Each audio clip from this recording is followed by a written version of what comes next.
Welcome back to MLT world channel.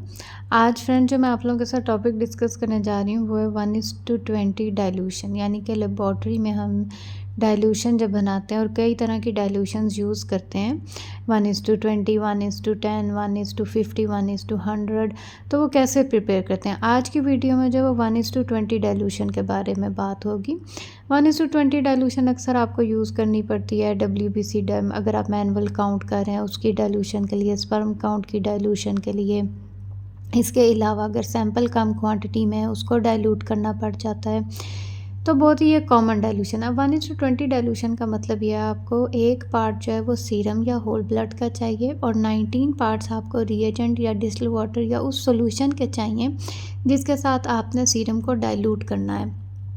अब हम example के तौर पे मैं आपको 2 एग्ज़ाम्पल दूँगी ताकि आपको और अच्छा समझ आ जाए कि हमने इसको कैसे प्रिपेयर करना है। अगर हमारे पास सीरम 10 माइक्रोलीटर है तो इसका मतलब है कि उस 10 माइक्रोलीटर को हम एक पार्ट सीरम से भी मल्टीप्लाई करेंगे और 19 पार्ट ऑफ रिएजेंट या डिस्टिल वाटर से भी मल्टीप्लाई करेंगे।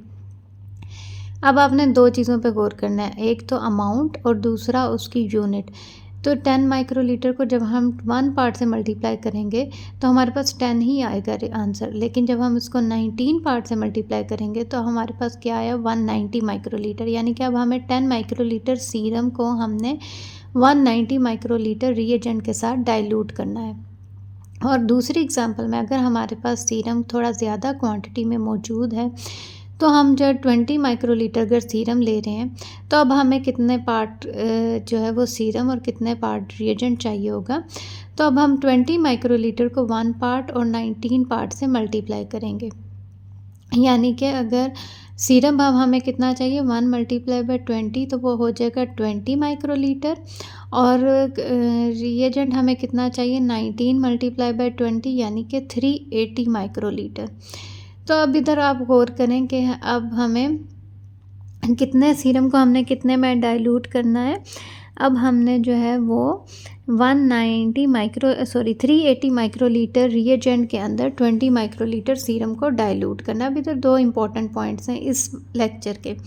एक तो आपने गौर करना है यूनिट पे, यानी कि कितनी क्वांटिटी आपने रखनी है, माइक्रोलीटर या ml, उस हिसाब से आपने अपने पीपीटिंग को सेट करना होगा। और जितना आप सीरम के साथ मल्टीप्लाई कर रहे हैं यूनिट और अमाउंट, उतनी ही आपने रिएजेंट के साथ भी, यानी कि 1 पार्ट और 19 पार्ट दोनों पार्ट्स के साथ सेम ही यूनिट को मल्टीप्लाई करना है। और दूसरा इम्पॉर्टेंट पॉइंट वो ये है कि जो भी हमारा रिज़ल्ट आएगा फाइनल रिज़ल्ट देते हुए हमने उसको 20 से मल्टीप्लाई करना है, क्योंकि हमारा जो डाइल्यूशन फैक्टर था वो 20 था। तो आपने जब भी आप जो भी टेस्ट रन करेंगे उसके बाद जो रिपोर्टिंग करने से पहले, फाइनल रिपोर्ट देने से पहले आपने अपने रिज़ल्ट को 20 से लाजमी मल्टीप्लाई करना है।